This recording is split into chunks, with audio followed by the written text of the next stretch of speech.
Oh boy, oh boy, oh boy. Are you guys in for a treat tonight? If the green room discussion is anything to go by, this should be a very fascinating show. Here we go. It's Tuesday and it's the Highbury Squad Live.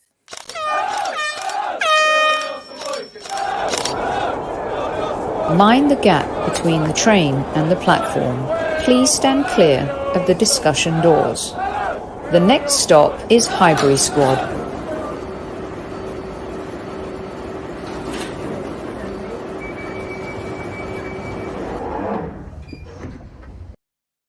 Good evening, boys and girls. Welcome to another live edition of the Highbury Squad. No, I am not an extra in Indiana Jones, before you all ask. I am Sophie Nicolau, and joining me once again, my podcast brother from another mother and some special guest, Super Kevin Campbell, in the house.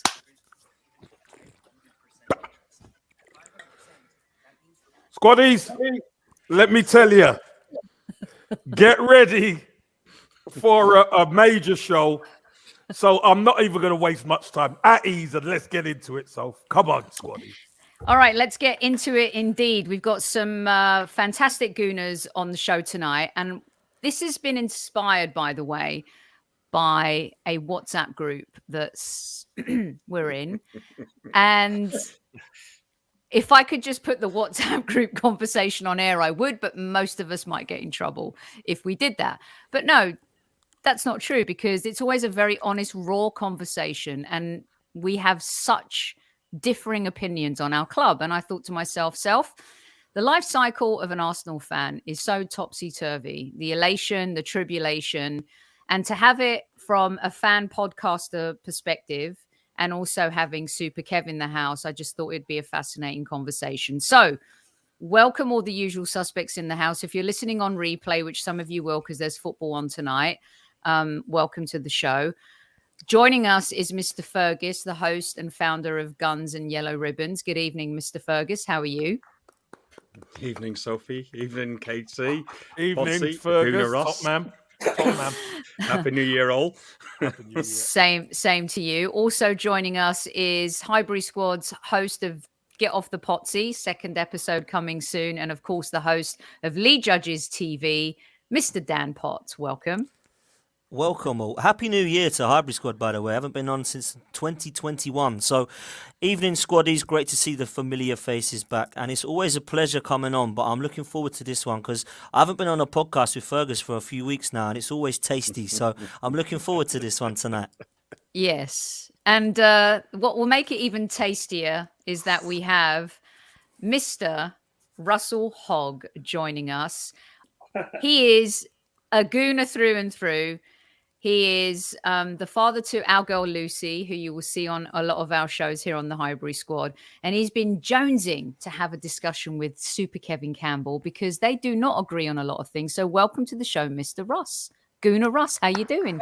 Thank you very much. Evening, Squaddies. I like the shirt. All the lads who have said hello to me in the chat. I've got one eye on the chat, Taib and Newman. When I'm in the chat room with them, we do have a bit of banter and a right laugh, so this should be good.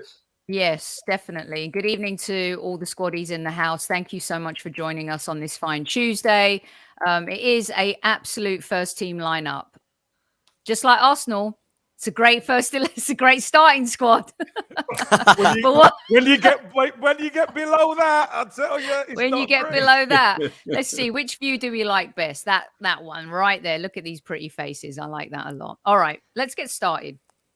I want to start at the beginning because there is such a polarizing moment being an Arsenal fan. And the reason why I also, by the way, thank you, Ruth Beck, for allowing us to use your art for tonight's show and the thumbnail. Happy 50th to you as well. A true Gooner and Islingtonian through Ruth. And through. Yeah, absolutely first class. And remember, you can go to Ruth Beck's Etsy store and there's a lifelong promo for Highbury Squad listeners to get 20% off. Just have to use Highbury Squad. But I wanted to start with Fergus and Gooner Russ and Dan because we all differ in ages, yet we love our club. And the DNA and culture, Kev, oh my God, let me get rid of that. Who the heck is hiding with branding Super Kev's face right here. Let's get rid of that tonight. There we go. No, That's I was better. happy with that. Yeah, he's hiding behind it. He's liking it. Fergus was having a It go was at actually me quite before. good. Yeah, it was quite good actually. So I wanted to have a conversation about the life cycle of being an Arsenal fan because it is so up and down. So Fergus, you just give in a nutshell. I want to know the year you started supporting the club and when you went to your first game, and we'll work around the clock. What was your The year I started supporting the club is when I met my wife, 1993. And my first game was against Bradford City in August 1999. The first game I attended at Highbury. I spoke to Kev about it on one of his Who Are You? Who are you? Things. Don't forget, so you can Yeah. catch that, guys. So I'm a relatively newbie in comparison to say Ross and Super Kev. I didn't see Kev play hugely amounts, but but my wife married me for my good looks and charm, and then because I didn't like football. But now look at me, I'm home and away and everything else. Love it. Gooner Russ, what about you? My first game was 1975. 1940, wasn't it? 1975, a cup replay against Coventry, and my friend John White was my best man at my wedding, and me best man at his wedding. He took me to my first game, and the story was it was £1. It was 50p entry fee to get in the North Bank. It was 5p for a programme, and it was 47p cheap day return on the train from Loughton Station. Ross, was that P or D? P. We got So to what, 1940, Dan? You were... and it had poured down with rain all day. I mean, we're supposed to have double sports lesson in the afternoon. The pitch was waterlogged, and we tramped down to the station, got on the train, and we got to Leighton Station on the Central Line. And the tannoy came out with a disturbing news that the game was off. So we got this trudged back home, got the train back, and walked in. And my mum said to me, "What are you back?" So I said, "Oh, they've called the game off." I said, "We can't afford to go now." So it's going to, and then they said the next day it's going to be replayed. And my mum said to me, "Go on, here's £1. Make up your money for you and John." And I ran up the hill, Deep Dean Hill, where my mate Johnny lived in Poundfield, not Poundfield, it was Barfields. And I said, "I've got some money, John, we can go. So we went, and I could still remember that day when he took me into the North Bank, and the smell of the cigarettes, the fella selling the peanuts, get your peanuts, and the atmosphere, and I was just hooked from then on. And the team was pretty average, to be honest, at the time. It was in a big rebuild like we are now, but there was a few young ones playing. John Matthews scored a couple. I think Geordie Armstrong scored in a 3-0 win. I love the atmosphere in that North Bank. It just hooked me, and the fantastic stadium with the floodlights all down the sides of the east and the west side. Every other ground I've been to in London, I've been to a few. I've been to Tottenham, I've been to QPR, I've been to West Ham, Orient. I've been to all them places, but they all had the pylon style floodlights, and that just fascinated me. The fact that all these floodlights were and the shape of the stands were identical, and it was just a symmetrical ground. It was just a thing of beauty. Can I just say this is Gooner Russ's answering a question in a nutshell, people. Okay, so be prepared for this one. I can go on if you want. Look at this lovely message you've got at the bottom of the screen. Hello, darling. Yeah, isn't that lovely? I love it. That's for me, not Russ. All right, so let's talk about Dan. I thought Michael Asper was going to come in a minute. Though, this is your life with Russ. What's happening here? Dan, I'm a salesman, Sophie. I can't help it. Once I start talking, that's it. I love it. I absolutely love it. Dan, what about you? Born in 87, too young to remember 89. The first time I started to remember Arsenal was luckily enough a winning season in 1993. So the Sheffield Wednesday Cups for me was that kind of earliest memory. And then it just got better from there for me. 94 Palmer, 96 Wenger came, and then gave me some of the best moments supporting Arsenal. So early 90s onwards for me, Soph. I love it. And Super Kevin Campbell, we know your history just a little tiny bit. A couple of years after Russ, to be honest. My first game was 77. It was Middlesbrough at home, a 1-1 draw. But similar, couldn't afford to get in. And when the North Bank opened the gate, we went in to catch the last 15, 20 minutes. And game finished 1-1. But I'm right with Russ on this one.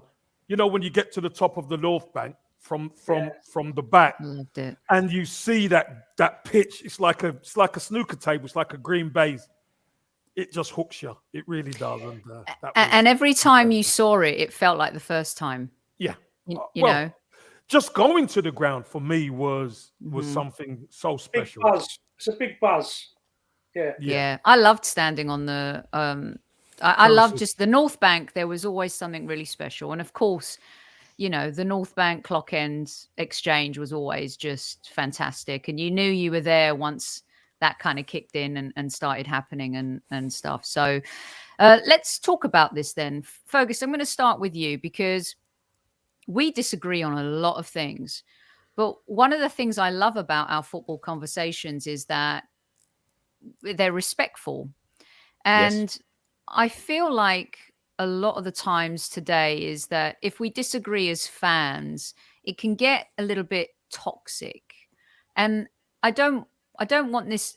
I don't want it to be a negative conversation because it's not. It's just a realistic conversation about where we are as a group, in the sense that by the end of January, if we lose to Liverpool in the EFL Cup semi-final, and if we lose the North London derby, it could get toxic again in terms of how fans react to things.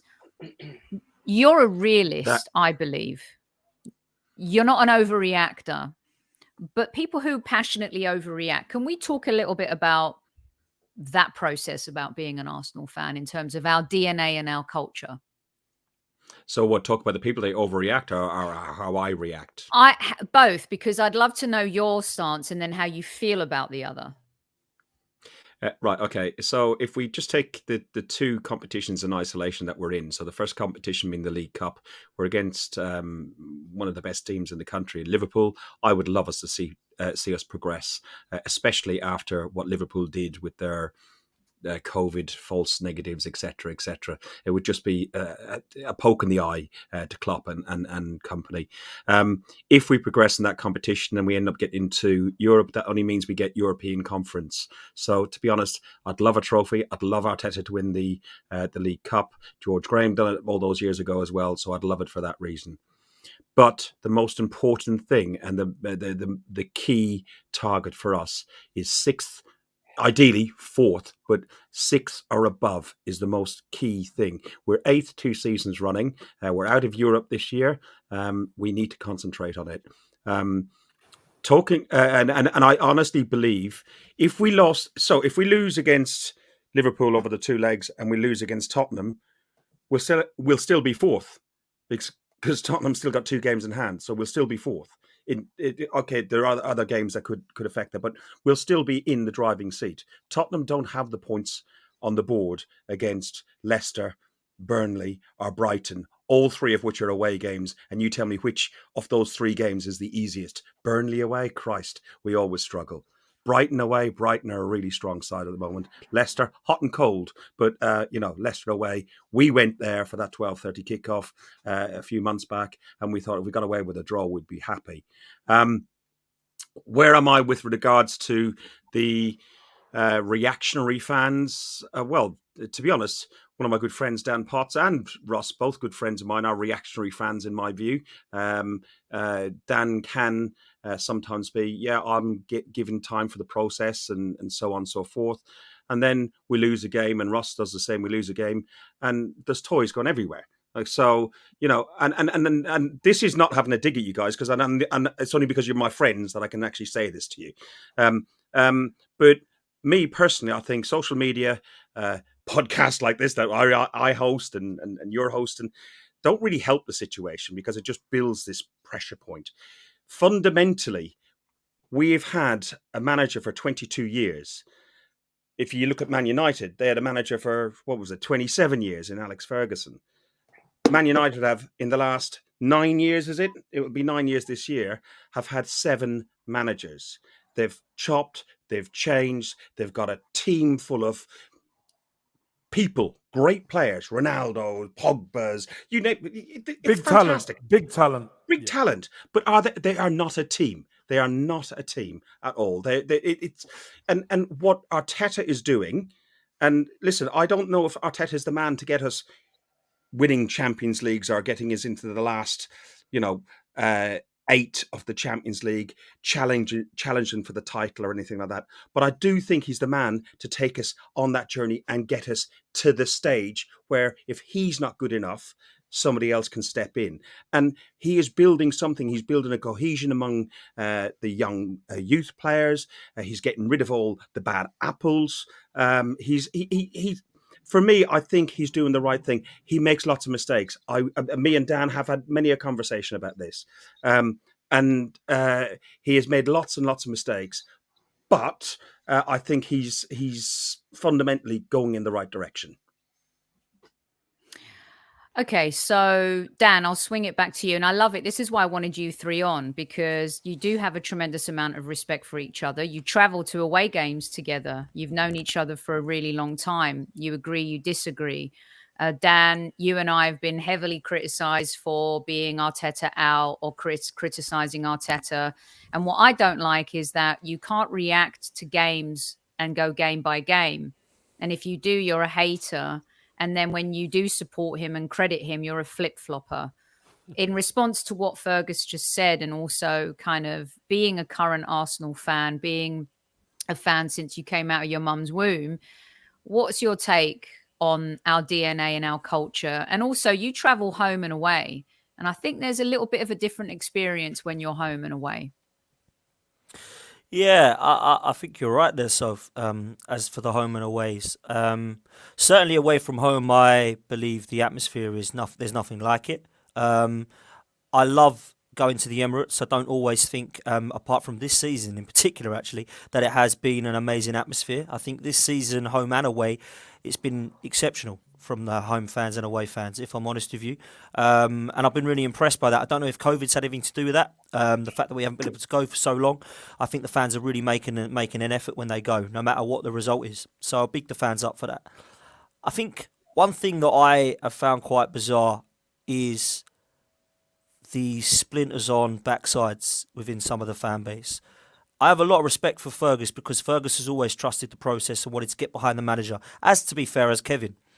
I think that when you can back up your opinions as to why you believe this process is working and why you want to give this manager the chance, I have nothing wrong with that. What I don't really understand are the fans that are flip-flopping, as people call me when I then say, Arteta had a good game today. Oh, flip-flop, now you want him in. No, I don't. Trust me, I definitely want him out. But actually, I give him credit when credit's due. And I give the team credit when credit's due as well. So I think that there's a lot of fans that 1 minute against Everton want everything to stop because they've seen enough. And then they beat Leeds and Norwich, who, by the way, were depleted. Because we beat them convincingly and we saw a performance against Manchester City, all of a sudden, Arteta's the man again. And I don't get those fans. And luckily, to be fair, none of them are actually on this podcast, and not many of them are in the chat. But there are actually quite a large section of the fan base that seem to be so reactionary to a result. And I think some people that think I'm reactionary to results, in my opinion, are wrong, because I think I've been fairly consistent since October 2020 about where I see this manager and this process. And a lot of my fingers are pointing towards the board and the ownership more than Mikel Arteta. I don't think this guy's right, and I think he makes crazy decisions. And I'm not going to go over the 2 years that he's been here because personally I think there's so many and we're still seeing them today. But that's going to happen because the board and the ownership have put a young coach in charge to coach a young side, supported by a young inexperienced board, supported by now a young owner who I don't believe personally, with his dad, are the right people to be here. So I can't get behind a process that I didn't believe in under Wenger or Emery just because we've got a young manager now in place who used to play for Arsenal. So that's why I back up my opinions as to why I don't think it's right. I had a really, really good chat with Lee Judges earlier, actually. He rung me And he said, that was a nightmare. Was he wearing on his Sunday, blah, blah, blah. sunglasses, Gianni Judges? Well, do you know what? I didn't know because I was only on the phone to him. I didn't see him, but he was doing his usual, his usual stuff. But for me, we had a great chat about why Tottenham and Chelsea are where they are in relation to where Arsenal are over the last 2 years that Arteta's been here. Why do Chelsea look so much better than us now, but they didn't 2 years ago? Because they've got a new squad or because they've got a new manager? Why are Tottenham 8th or 9th under Nuno, but now they've got a chance at top 4? It's the manager. So Thomas Tuchel can change that Chelsea side that, let's be honest, was 9th under Frank Lampard and wins in the Champions League. And Antonio Conte comes into Spurs, who are trash, right? They've got 3 players for me. Kane and Son are 2 of them. And sometimes people slag him off, but Lloris has kept them in it this season in so many times, right? The rest of them are trash. And they've got a chance at top 4. Why? Because they're a great side or because they've got a great manager? The only thing I believe, personally, that will let Arsenal down is the manager. And that is why I believe that's going to happen. Now, people will come back and say, that's absolutely wrong. These players are trash. Did you not see them on Sunday? We've got a good first 11 that's good enough, because it's out of Europe, to finish into the top 4. Tomiyasu or Gabriel gets injured, we're back to Holding and Cedric and we're losing football matches. So we need to take that into consideration with our squad. For me, this manager just isn't up to it. And I believe that a Diego Simeone or an Antonio Conte, who I believe we should have gone for, would have taken us to glory. And I don't see Mikel Arteta ever getting Arsenal to a league title. That's for sure. But he may this season, hopefully, and I pray, because I do want him to do well, get us into the top 4. Sophie, I know you're going to jump to somebody else, but can I briefly ask Dan a question? If Mikel Arteta inherited the Chelsea squad that Tuchel inherited, would he not have done as well as he's done? Clearly, it points out that Frank Lampard wasn't good enough to be a manager. Mikel Arteta is doing a better job as a manager. And I'm not an Arteta lover. I'm an Arsenal fan, okay? But if you inherited that side with the amount of money that Lampard had spent and the previous people who had spent beforehand, the underinvestment that we had in comparison at the Emirates, do you not think even me and Ross would have done a better job than Frank Lampard? The reason I love that last bit. I'd love to see you two managing Chelsea, by the way. That would be hilarious. The reason I'm relegated. Towards their own goal. The reason I'll say no is because if you think that Mikel Arteta would have taken that Chelsea side to a Champions League final and won it, I don't know where you're getting that evidence from. I believe personally that's a no. Thomas Tuchel's an experienced manager. He's managed PSG. He's managed Borussia Dortmund. Mikel Arteta has never managed anybody. So I don't know what he would have done with Chelsea, but I certainly don't, from what I've seen at Arsenal, think that he was good enough to take them to a Champions League. I believe personally sometimes there's an acceptance of mediocrity within the fan base, and I'm not quite sure where it's come from, because in my opinion, Unai Emery come 5th and got sacked with a much worse side. But this season, 6th would be great with Mikel Arteta's £250 million side. That to me is really strange. I can't understand the acceptance of that mediocrity, but I don't hate Pep fans for it. They can they can support their club however they want. But for me, don't put the same sentence of "is yours gold, Liverpool" and 6th would be a good season in the same sentence, because it ain't the same football club that I'm supporting. Okay, so I'm going to swing it to Russ. And by the way, this perfectly underlines why we're having this conversation, because the Kev, the difference of opinion in the chat is insane. Like, some people think, Fergus is talking sense. Other people don't agree with him. Some people think Dan's like spot on. Other people just don't agree with him. Russ, you've been there a little bit longer than everyone. And then I'm going to swing it to Kev. What's your take on the inability for us to just maybe accept each other's opinions and be able to have this conversation like we are on the show tonight, without us getting kind of overly reactionary to what each other are saying? And also the other thing too is, I think Dan brings up a really good point, and we've talked about this on the show before, is that fans were so unforgiving with Unai, a manager who actually had pedigree, having won Europa League previously. Yet with Mikel, maybe because he was our captain and he played, not a legend by any stretch of the imagination, seems to get a lot more forgiveness. What's your take, having been through the 80s and the 90s and now? with the polarising black and white views you get with Arsenal Football Club. That's not just Arsenal Football Club, by the way. That's society in general. You're either right or you're wrong. There's no grey in between when people are discussing politics, when they're discussing COVID, when they're discussing anything. You've got anti-vaxxers on one side saying they're right, and you've got people having the vaccine saying they're right, and there's no grey in between. And Arsenal Football Club is no different and never has been. Social media highlights and magnifies the debate, and you do get certain YouTubers who feed off the negativity, and that is just the way of the world at the moment. It's a strange one. Our club has been split down the middle ever since 2011, in my opinion, with the Wenger in, Wenger out, shake it all about. And I think that has sort of mutated now into this type of Arteta in, Arteta out, Kroenke in, Kroenke out, whatever. It's just very polarising. Football is a polarising sport. You know, it's tribal, and the tribal thing seems to have migrated in amongst our own fans. Liverpool fans had the same thing, by the way, when they had those horrible people, Gillette and Hicks was it, in charge of them. They had the same toxicity. We've got toxicity in our club because the club's split on the way we do things. Some people agree with a sustainable model. They think that that's a righteous way to do business. I disagree. If you want to be a winner, then you have to be like winners. You can't continue making excuses. Excuses FC is what this football club has become.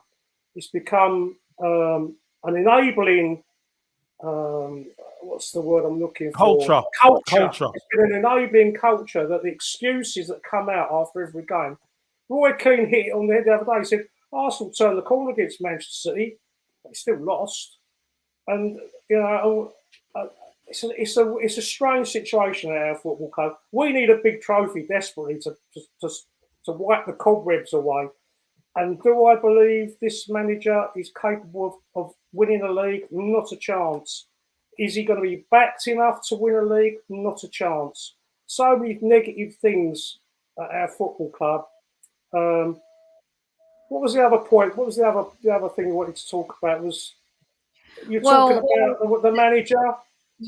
I mean the manager, and then getting the top four. I'm getting the top four.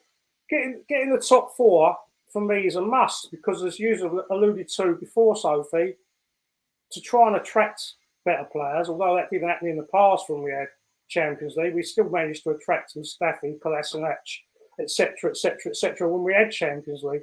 So the recruiting was bad even when we had that money and we had that clout. So the real worrying thing with me is to achieve Champions League football, you have to get results, but you have to get results with performances as well. You can get away with the odd bad performance and scrape wins like United did the other night against Villa, and in their previous home game, I think they won another 1-1. They always scraped through. You can do that occasionally, but on a regular basis, that's not sustainable. You have to have performances. And what worries me with this manager and with this team, the squad's paper thin, as I've alluded to before. As soon as Tom Yasu's out, as you said, we've got Cedric back in the fold. As soon as Xhaka's out, we've got Lokonga back in, who was pants at the weekend, by the way. And that performance thing really worries me because, let's be honest, we've only seen really, and I'm going to be generous here, 6 good performances that lasted longer than 40 minutes this season. And that's being generous. We've had a lot of sketchy performances. And once you get to the nitty-gritty end of the season, this time of year, when the games come thick and fast again, I just don't think our squad's strong enough. And I don't think the players are experienced enough, and I don't think the manager's experienced enough. I see signs of him tearing his hair out the other day. That's the first time I've really seen that worried look on his face, that he knows something ain't quite right, and he needs reinforcements desperately in his transfer window. And let's hope that we do get that centre forward that I've been banging on about for 5 years. Even when Giroud was there, I still wanted an improvement on Giroud all those years ago. So yeah, it's very underappreciated player too, actually, Giroud. When you look back on it, he was so. But the problem was we didn't play to his strengths. We were putting square pegs in round holes all through that last 4 or 5 years because Wenger had his way of playing, and he didn't want to load the ball in early, which suited Giroud. You load the ball in early to Giroud, which was normally our plan B when we were struggling at the back end of the 90 minutes, then we would normally see fruit from him. I think we're critical of him because he lacks speed, but he gave us an option B, right? So I'm just going to switch it to Super Kev here real quick because, Kev, you hear the fans all the time. You're probably one of the most connected players that has played the game to fans, in my opinion. You know, we talk about our player DNA and culture, Arteta and Edu trying to move and shift gears with Arsenal's DNA and culture, rebuild Arsenal 2.0. What is your take on, you're on the road, you're on the sideline, you see the games, you hang out with the fans, you go for drinks with them at the pins afterwards. What's your take on what Russ and Dan... I also hang out with the media, Sophie. Yes, as well. That's what I'm saying. Like, you do the games, you're in the media, you do Sky, I do both you do sides. it all. I listen to these distinguished gentlemen on here, let's be honest, who have different opinions. I think the key is this, Sophie. Our past creates a mindset among our fan base that if we're not at that level, we don't really want to look at the reality of what's going on. Because you look at our former glory was standards. Russ and Dan alluded to that, the standards. There's mediocrity as part of this regime, etc. I understand that. There's a culture change, as Russ quite rightly said. There has to be a culture change. And the culture of the past was a brilliant culture. You could turn up to Highbury or the Emirates at times, and you knew what type of football you were going to get. You knew what you were going to see. You saw the team. And at times, look, it's been a long time since we've won a league. I understand. But Ozil, Sanchez, all those guys, you knew we were going to have a right go. Okay? Part of that culture is the dressing room. And the dressing room, in the end, that's what got Unai Emery the sack. It wasn't that he was a bad manager. It was the dressing room, the culture in the dressing room. There were players in the dressing room who were too powerful. And when he took them on, he failed. He failed. Europa League final. Do you remember when Ozil got taken off? Yep. The disdain on Ozil's face. Next season, even Unai Emery tried to drop him and get him out. And in the end, there was that split in the dressing room. And before you know it, Unai Emery had lost the dressing room. The Xhaka incident happened and it went downhill fast. He never had a grip on that dressing room. So the club done the right thing. I agree with Dan in the sense we wanted an experienced manager in. 100% we wanted. There was a great chance to get an experienced manager in. The board never took it. So let's look at the reality, which is where Fergus is. The reality of where we were was, whether we like it or not, we had a squad who was aging. We had a squad who were not fully committed to that badge. We had good youth coming through, but sometimes football is about timing. You want the experience there to dovetail with the youth. I was lucky enough to be a part of that team at Highbury, where the experience and the youth come together so we could really propel the team forward. We've got 2 strikers who are aging, and our team now that we've been in it a little bit and we've made the necessary additions to the first 11, Soph, all that does straight away is shine a bigger light on our squad. It shines the light on our squad that we are not good enough. as a squad. Because we 100%. get injuries, we're weak, aren't we? We get injuries, we're weak. We see that. It happened at Southampton last season. But what was the priority? The priority was actually we need first team players. So we've brought them in, Soph. We've improved a bit going forward, but our squad is nowhere near good enough. And this is the last point I want to make. Dan alludes to Chelsea. You cannot compare Chelsea's squad to Arsenal's. You can't. Chelsea have a world-class... He's comparing managers, not talent. No. What Dan said is, if Arteta went and took over Chelsea's squad, Right. he wouldn't do anything. I beg to differ, because you need the quality to be able to do something. Where he would have got, I don't know. Nobody knows. It's an opinion. But here's one thing I do know. I honestly believe Mikel Arteta will do something with an experienced and talented squad. He's working with young players right now, and we're depleted. We need bodies in. We really do. So, Sophie, I get both sides. I understand it, but I have to say, I have to look at the reality of what's going on. I know the past, but the reality of it is it's going to take a bit more time. Okay, so I'm going to let everyone jump in, because one of the things I wanted to tap into is the toxicity in the dressing room, which has been Arsenal's Achilles heel for many, many seasons. Arteta was empowered to remove that. Unai Emery wasn't. And Kev, you and I both know on good authority, I know firsthand from a source how toxic Ozil was and how Emery wanted to remove him for a very long time. But unfortunately, he was not given the power to do that. Player power won under Unai. And that's because also the hierarchy above Unai didn't have the balls to make that happen.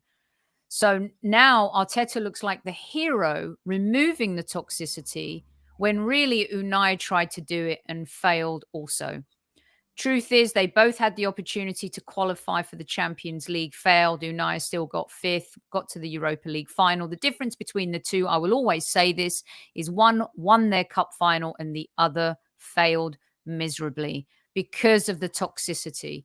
Imagine if those players did their jobs and were behind the manager, right? Sophie, two key players in that dressing room in Europa League down tools at half time. You mentioned one of them, and the other one has got caught COVID in Dubai. I won't mention his name, obviously, but you can work it out. And those two key players are the ones that kicked off at half time and called out Emery. You both alluding to the same sort of story I've heard from quite a close source to the dressing room on that day.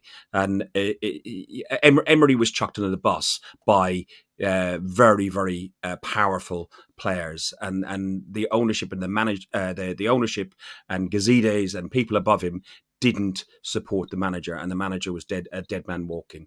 But talking about the way the squads change and evolve and everything else, football, and Kevin will know this as well, football is just cycles. At one point we're up here at the top, we're winning everything, then we drop down, and then we come back again, and we recycle ourselves. It just depends how big those circles are.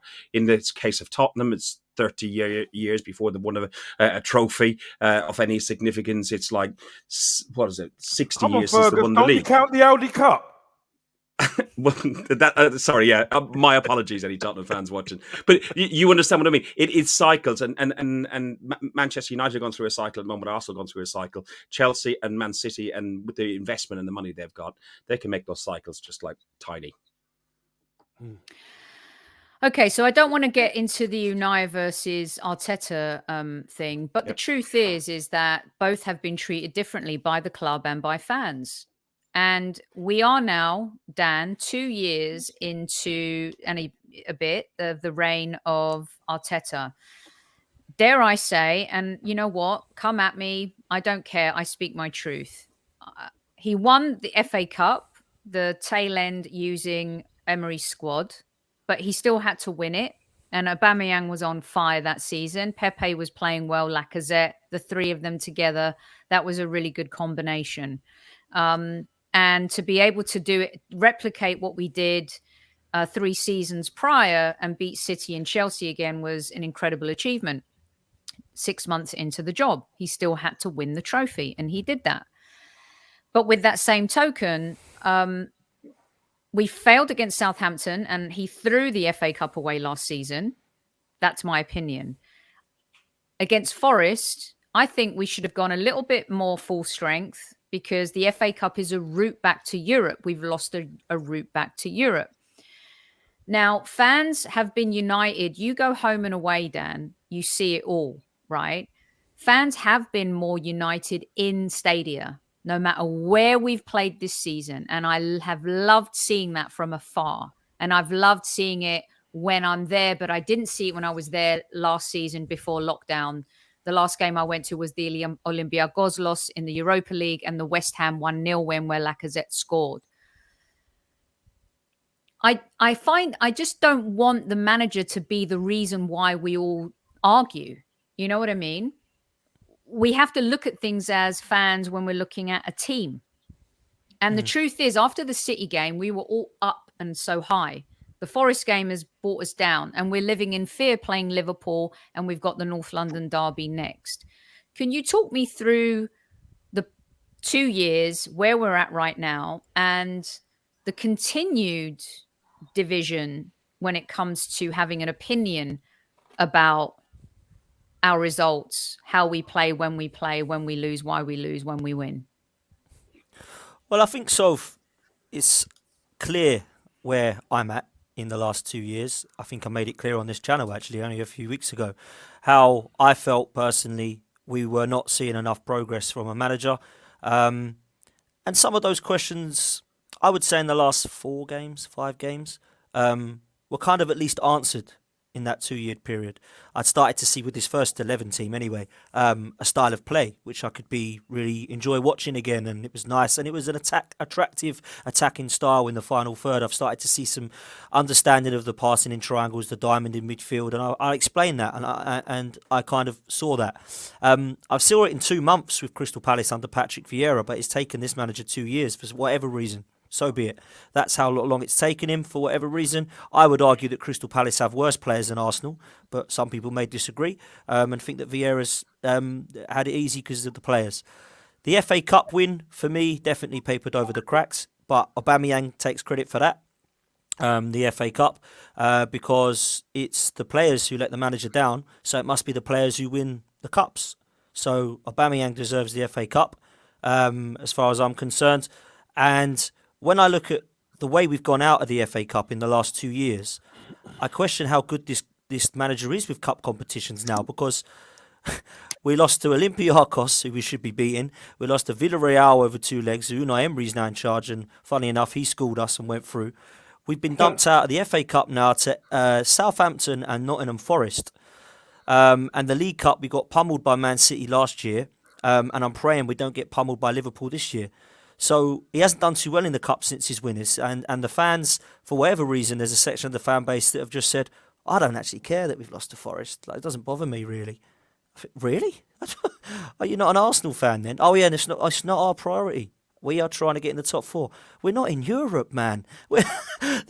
I can't understand that, really. I don't understand why we would want to come out of Europe to fight to get back into Europe. Surely we're coming out of Europe and spending 150 million so we can try and compete for the top 4. That's my opinion. That's how I'm looking at it. A lot of others are saying, let's just get back into the Europa League first, or the Conference League, and then we can get back into the Europa League. Then we can see if we get top 4. That is too long for me. It doesn't happen if you spend 250 million now this guy's spent on a team. And we're still saying he needs more transfer windows. He needs more transfer windows. We wasn't saying this for Unai Emery, who, by the way, got to a Europa League final with Danny Welbeck, Alex Iwobi, Mustafi and Sokratis. We weren't saying that for him. We were saying he hasn't got us back into the Champions League, so he's got to get sacked, unfortunately. I totally agree with what Kevin's saying about losing the fan base and losing the dressing room. I think that's spot on. And I think that what Mikel Arteta probably can give credit for, and Edu, is who they've brought into the club has definitely improved the side. In my opinion, it has. And that's why I'm even more pressure on the manager to get this top four, because I believe the side in the burst 11 is good enough. And the only reason that we have got a chance, in my opinion, the advantage is that we're not in the top four. So as the 2 years go, absolute disaster when he came in, had to clear up the mess. Then he won the FA Cup with a team that I thought was pretty trash in parts. I thought to myself, I'll give him the start of this season here. This is looking good. He's won a trophy. He's proved he can win something. And then I started to see the losses to Villa and to Burnley at home and to Leicester and then away to Everton. And I'm thinking, come on, this guy's got to actually win soon. What's happening here? And I saw enough for me. I was done. I thought, whoa. We are seriously bad here at 15th place. What is happening? And then we obviously got into the situation of Emil Smith Rowe time, where he was forced to play him due to injury, and we started to turn it on with some of the youngsters. We got 8th, which I thought was ridiculous. And when we got knocked out to Villarreal, it was enough for me. I was done. Absolutely done. I thought, wow, what is going on here? We can't do what Unai Emery did with Iwobi and Welbeck. We couldn't do with Saka, Smith Rowe, Martinelli, Aubameyang, Lacazette, Thomas Partey, Gabriel, Kieran Tierney. Wow, this guy's got to go. It's unbelievable. But we gave him another 150 million to spend and said, you're out of Europe. So now you have to have a target for me. Not to all fans, but to me, Champions League football this year is a must, because we've got a great chance not playing midweek games. If we don't get that, it's goodbye. Now, a lot of people think it's harsh, but I've been saying this for a long time. So I'm not reacting now because we've lost to Forest. Goodbye. I actually thought Forest was a little bit difficult for the manager because he only had about 15 players to select from. He could have got it stronger. We could have played Lacazette up front. I don't think Eddie should be at the club, let alone starting. We could have played Callum Chambers at right back instead of that absolutely woeful player called Cedric. We could have played Pablo Marie, who's a definitely better defender than a Rob Holding. I mean, 6 years now at this club. Why is he still here?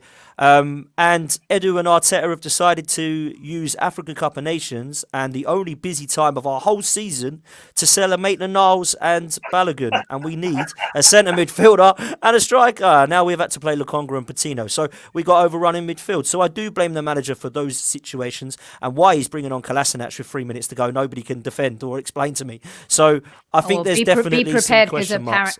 Apparently Kolasinac has been training in midfield over the last couple of days. So get ready for that. Russ, I'm going to come to you, but before I do, there's 430 of you in live chat.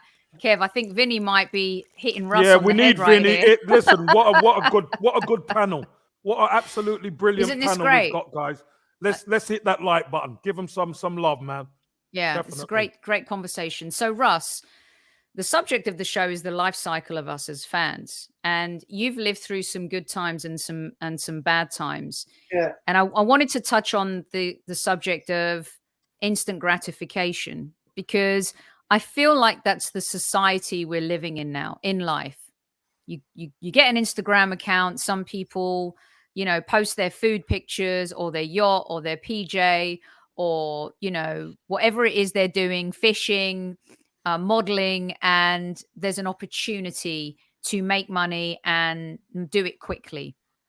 I think we've seen it over the years, even in corporate space where, and I'm not ragging on millennials, but, there's definitely been this generation of invention, ingenuity, and with that comes instant success in some cases. When it doesn't, not a lot of people want to do the hard graft to get there. Football's instant gratification is definitely money. Some people think City have bought titles. Some people think Chelsea have bought titles. But the truth of the matter is investment is a very important factor in modern day football. It always has been. Do you think our expectations, Russ, as fans are too high? As Arsenal fans now, I'm talking. 18 years without a title. Do Arsenal fans have a right to want more? What's your take on the instant gratification versus 2 years, trust the process? Where are we going with all of this, having seen what you have as a fan? The instant gratification thing has come with the global coverage of football, of the 24-hour news drip you get on Sky Sports News. It's in your face all the time. So what happens is football fans they're very precious about their football club. So what happens is someone like me, I'm Fergus and Dan, when we go to work, we get stick when Arsenal are playing poorly and getting bad results, we get stick. So how we are going to get over that stick? We can't go thumping everyone. So what we have to do is we have to try and make excuses for our club, and then when we've been through this for about the 6th year on the trot, where we've not bought the right players and we've fiddly-faddled about, changed our tactics, done whatever, all of a sudden Twitter goes mad. I go mad on a WhatsApp group because I'm sick to death of hearing the same excuses all the time. It's not just instant gratification. It's, I've been following the club for a long, long time. I feel like I've been told too many whoppers over the years to not get angry. I will get angry because when I used to pay 50p to get in to the ground, and I come out, then I go in the pub, have a few pints and go home. And then we say, what have we got next week? Even if you've just been thrashed 4-0 by Liverpool or Forest or Ipswich, who are the teams of the day, you wouldn't care because you say, what have we got next week? You just move on to the next game because you didn't have that constant whirling wheel of doom and gloom being thrown at you from the TV. Arsenal are crap. Roy Keane slaughtering us at every opportunity. I'm spitting feathers when I'm watching him. I'm watching that man decrying our football club. I'm spitting feathers when Darmish and the other fella are ripping the piss out of us over our transfer of Tomiyasu, laughing at us. I'm fuming. And that is why you get this reaction from Arsenal fans. And we're not alone. Every football club with a high profile, with high expectations, have fans just like us. Liverpool fans, Man United fans, they're all knee-jerk when things go wrong. Chelsea fans go absolutely mental when they have bad results. So it's not just Arsenal fans. It's not just in the Arsenal globosphere. It is a football phenomenon. Ross, you're right in the sense that when we all started following football, even me coming to it later, it was in the back of the newspaper and you read it or you didn't read it. Now, I get in the car, I sit here, it's Talk Sport, you got Jim White sensationalising a snail walking up the wall, because, to get people, they will find anything on these channels just to sensationalise and overemphasise everything. I don't know. And you talked. Can I just, while it's just on my mind, my last little point. When we moved from our beloved Highbury right to the Emirates, I've said this a few times before, we were dangled a great big golden carrot, right? That great big golden carrot. We are going to compete with their words, Barcelona, Real Madrid, Bayern Munich, Man United, all the top names in football at the time. We were going to be competing on the stage with them every year. And I know the football landscape changed, but we didn't change with it. We just plodded along, selling our best players, and now we've got to this state where we're very, very good at offloading players for nothing and loaning players for nothing. And we're absolutely terrible at recruiting quality players. Now, I know that we've got a few for the future, but the future isn't now, is it? The future, that's down the line. That's more pie in the sky. That's more excuses FC. We've had more projects than the place down in Cornwall, the Eden project. We've had more projects than that bloody thing. It's just, I want to see results on the pitch now. I want to see a proper centre forward brought in, and I want to see performances. Otherwise, this manager's got to go.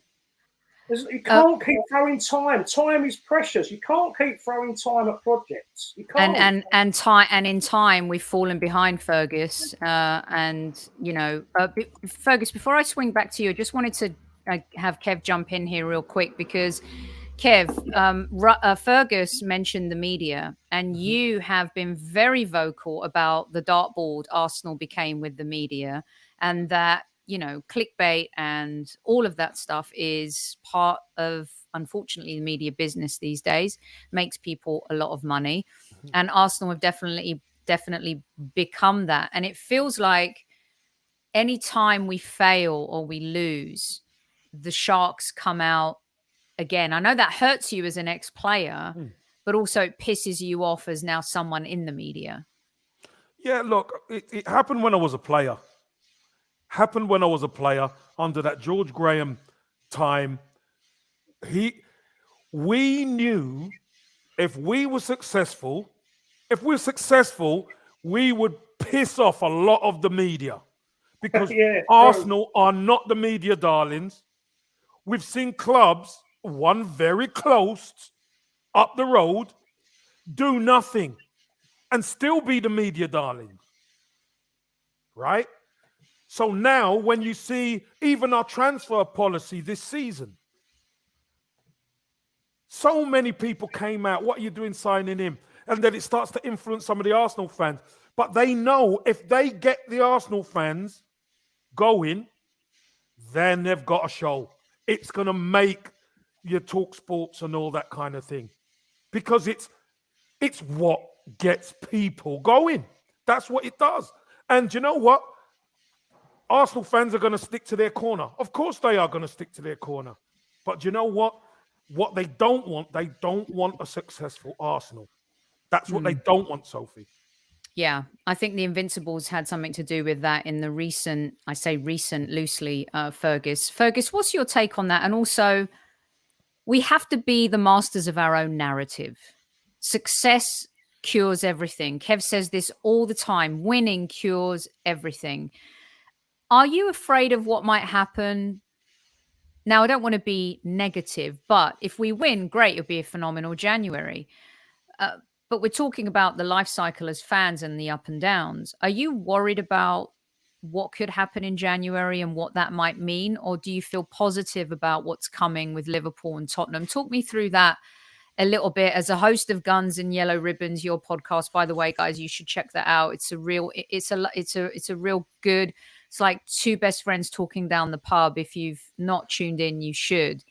It's a great show. Talk me through that a little bit. And also, I love seeing when you and Dan go away, Russ, like you're all together, you eat shit from opposing fans. You know, the 5-0 against Manchester City, the Nottingham Forest game that you were at. Talk me through all this a little bit, Fergus. Well, to be honest, you know, football is more than the 22 men on the pitch. Football is exactly what you talked about there. Dan, Ross, me, all the others that we meet up and we socialize. It becomes our, for the want of a better word, our life, but it becomes our friendship circle and everything else. So it's far more than the 90 minutes on the pitch. Nottingham Forest, I left here 11 o'clock and I got back at about 11 o'clock that evening. But it's meeting Trev, my co-host on the podcast, and having a chat with him. I was talking to some Notts Forest fans, and it's just experience in football, and that's for me. With regards to the media side of things, I think, you know, Kev, I get what you say that you feel that Arsenal seem to be singled out, but I don't think they are, because it just depends. No, I didn't say singled out. I didn't say singled out, Fergus. My point is, they know because of our fan base, that if they target Arsenal, they get a big reaction. Everybody gets targeted, but whenever Arsenal are going through a tough spell and they target us, it makes them. Yeah, no, okay, I get the point. Then I just misheard. So yeah, I don't like the modern way. I'm all over social media myself, in the sense that I've got Insta, I got Twitter, I got Facebook, and I like using them. And I think they've got great benefits, but I don't like what it does to the narrative around football, that you've got somebody who hasn't got a clue that'll just come along, spout abuse at a player, abuse at a manager, abuse at other fans, and it just becomes toxic and horrible. And that's regardless of results, and that's regardless of people even know what the hell they're talking about. But you know, I've lost my thread, Sophie. Sorry. No, talk to me a little bit about going away as well, like because. Going away. Yeah, and the life cycle of a fan, like you guys got on, you went to Nottingham, you went to Manchester, you went to Leeds. You know, this is what I want some fans to know. Fans from all around the world, they get up at 2 a.m., 4 a.m., they stay up until what hours, because they love their club. And I think sometimes when we watch, like Cambridge United beat Newcastle, James Johnston goes to Dagenham and Redbridge games. He does some of our tactical stuff. Football, to quote Ted Lasso, football is life. Yep. We can put our life memories to moments in football to remember shit. You know what I mean? And I think a little along the way in modern football, because there's this all-consuming obsession with success, and I want it. The FA Cups have been great. Some people poo-poo that, right? Kev says, I want to win silverware first and foremost. Some fans just want to finish top 4. I want to know where you stand on that stuff. Away days, first of all, away days are just immense. Like Dan said earlier on, I love going to the Emirates. I think the Emirates is a great stadium. A little bit tired at the moment. It needs a bit of a revamp, but I think it's a great stadium. And where we are in Block 5, it's just, a really good atmosphere, and we're all very close, and we're all sitting near each other and are standing near each other. Away days are just immense. Be it driving 4 hours to Manchester on my own in the car to watch us get smashed 5-0 by Manchester City, and then driving home on my own, or the one that we've done. Well, I've done Forest at the weekend, but the one I've done recently with Dan, which was an absolute blast before Christmas. We went to Leeds, and it's not the most friendliest place, Dan, is it?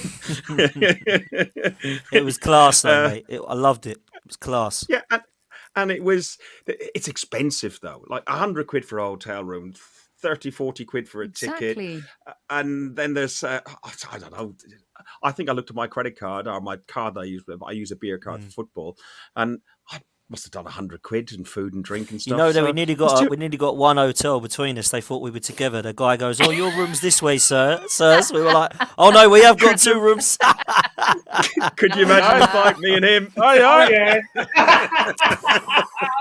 Then why not? Lazy Leeds. We're modern men. Lazy Leeds, that's it. Yeah.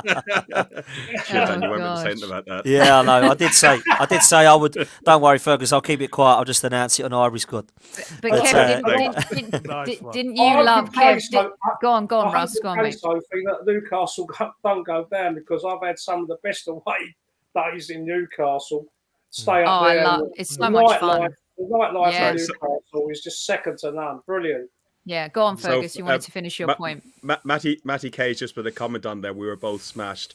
Myself and Dan decided to do a podcast at about 11 o'clock at night in Leeds. Dan couldn't speak at the beginning of the podcast, and by the end of the podcast, nor could I. But we'd done a phone in, and we had people in, and we were singing your favourite Arsenal song in the lobby of a hotel. Oh, brilliant. Love it. Away days. That's football. That's class. What I wanted to encapsulate with you guys today, because all 3 of you travel and you spend a lot of your hard-earned money. And Kev, as a player, tell me that when you used to go away, the away fans would lift you. They'd put you on your, you'd put them on your shoulders. You've talked a lot about playing away, whether it was for Arsenal, for Everton. Forget playing in Turkey with those crazy fans, like insane. Talk us through that a little bit as a player as well, and what that means to you when you're playing away from home. Yeah, do you know? I think that connection with the fan base is so important. We all know people who go and travel. You sort your tickets out and stuff like that, and then when you come out in an away ground, you come out and the fans are there. No photos. You're starting to hear the noise. Oi, no spooning allowed. And sorry, Kev, I've got to put this. So funny, the squaddies. I've got pictures. It's quite warm in here, Soph. Listen. Go on, Kev. Go on, Look, the Kev. connection with the away fans is always us So funny. against all of this lot. That's the connection, and you have the hopes of that section with you on the pitch, and that's why if that section of the crowd know you've got a chance to win, you're giving it your all, they're right with you, 100% with you. No inept performances. You've got to be 100% committed, because everybody is against you. Everybody. And you asked the lads about going up north. It is not pretty. You're from Arsenal fan going up north. They you hate us, are a Kev. target. Oh, listen, it's more than hate. It is more than hate. They want to send you back in a box. I'm telling you. They want to kill you, send you back. So we take that onto the pitch. We take that onto the pitch, knowing we get the win. It's for us as a fan base. Because remember, they have to then make their own way home. And they could go on singing and dancing. And then after the game, you go over and you enjoy the wins together. That was always well, me and Fergus had to stop. We were doing a live on Gunsy and the Ribbons, just walking to the ground, and we had to stop because these 5 or 6 Leeds fans behind us saying, let's slice these Cockneys up. And I'm like, really? Hang on, mate. If you just turned around, Fergus went, well, I'm Irish, so I get away with it. I said, cheers, mate. I just left it. What I said is they were calling me Cockney. They were calling us Cockney, the various words and everything else. And I turned around and said, I'm Irish. Does that still count? Yeah. And I just totally diffused them. Absolutely totally diffused them.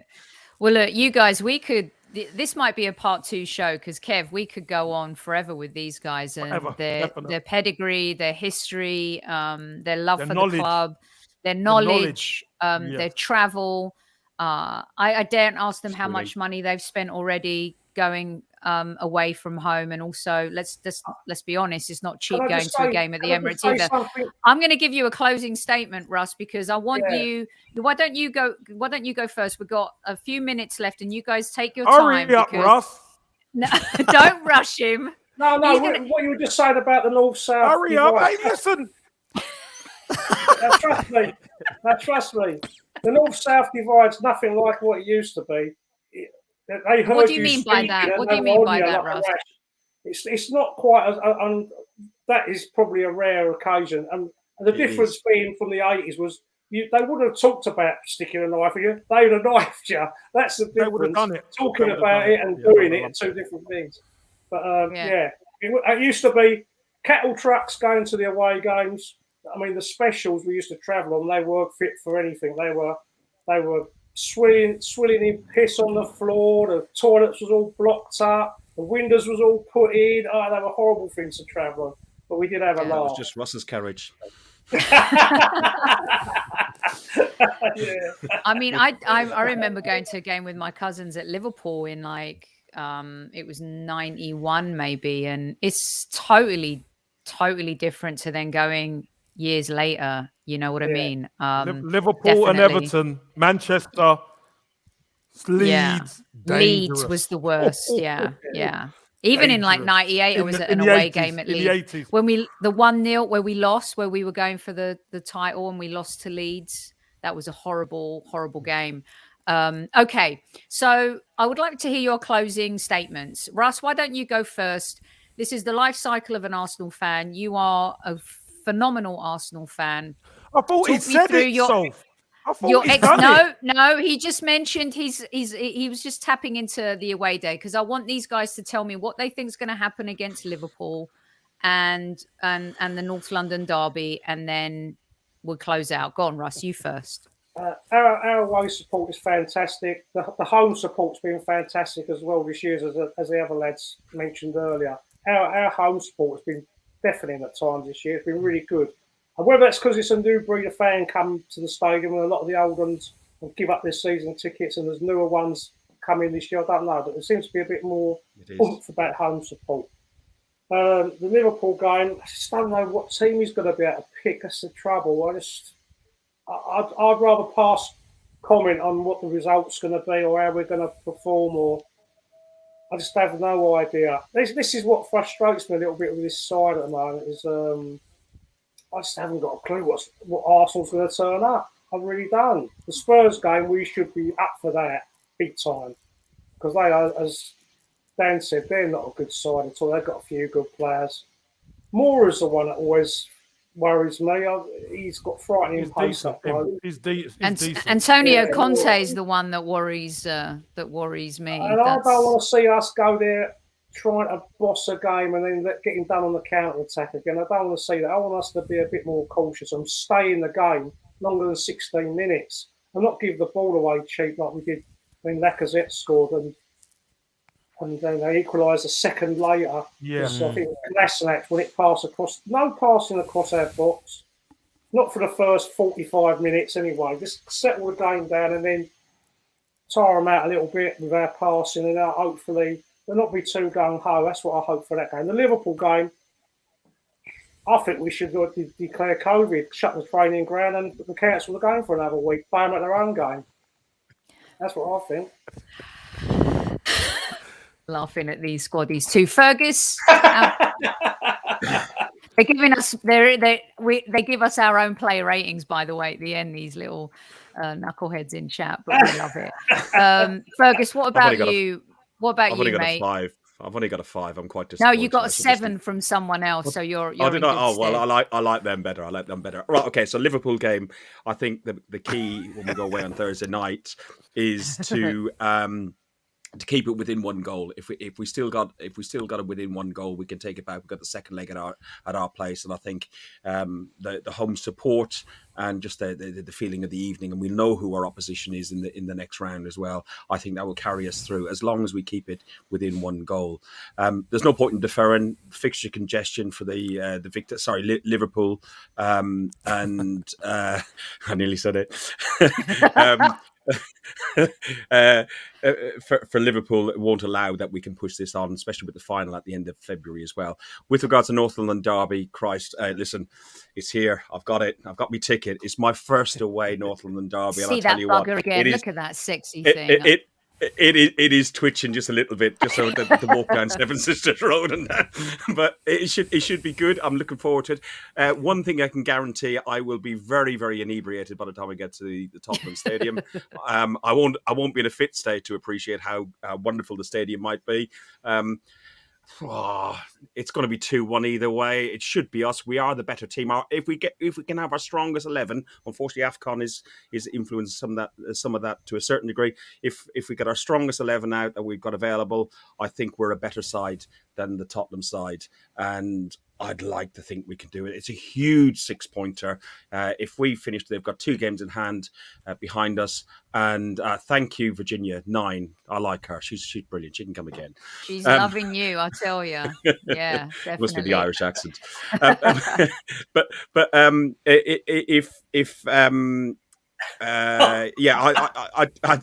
just think it's important that we get this. They'll have 2 games in hand, and there'll be only a 5-point gap. So I think it means it can really push that fourth spot for us.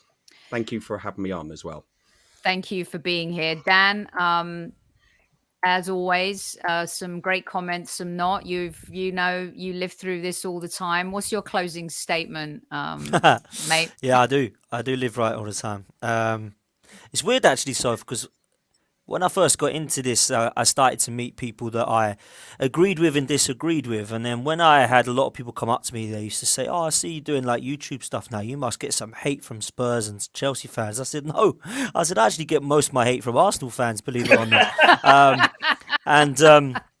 It's crazy, really. A lot of people like what I say. A lot of people despise me for it.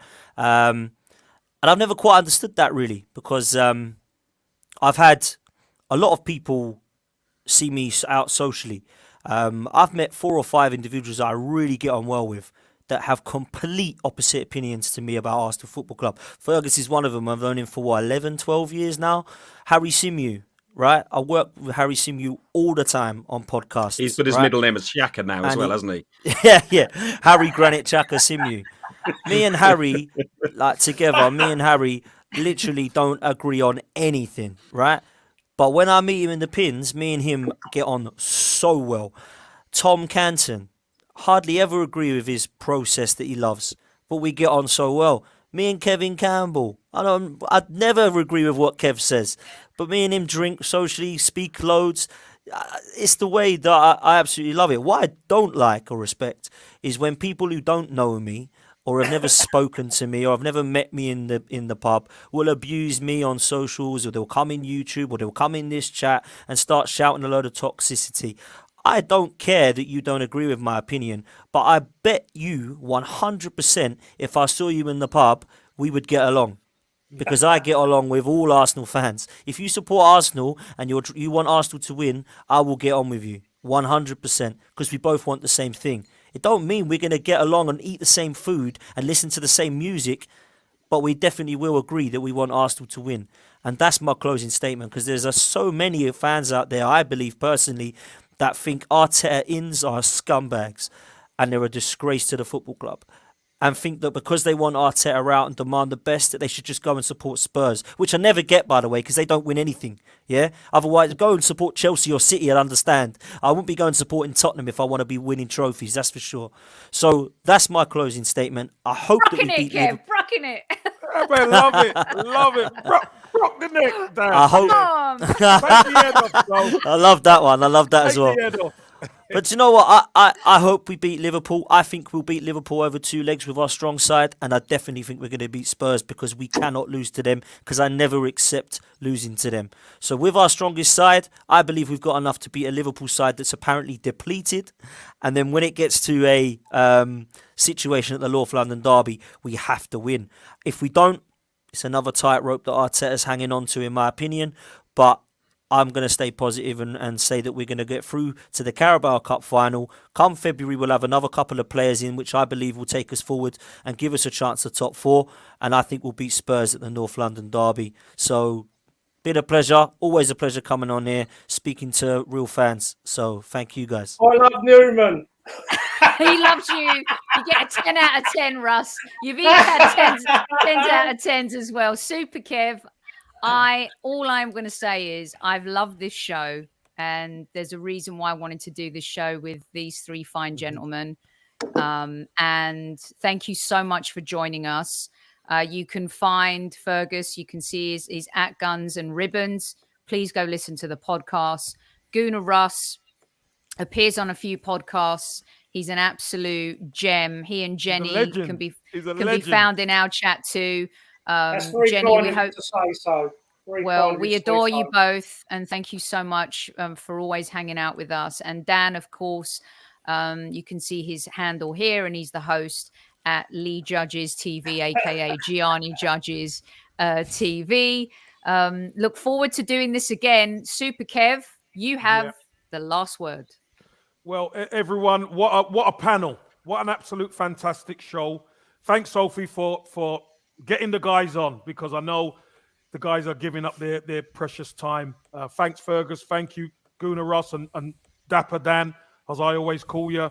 Thanks for coming and joining us. But thanks to you, squaddies, for coming in, putting all your comments in, whether you agree, whether you disagree. All opinions are allowed. So everybody, squaddies, take it easy. Have a great evening, and we love you lots. See you next time. Bye now. At ease!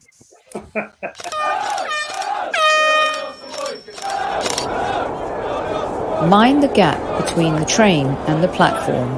Please stand clear of the discussion doors. The next stop is Highbury Squad.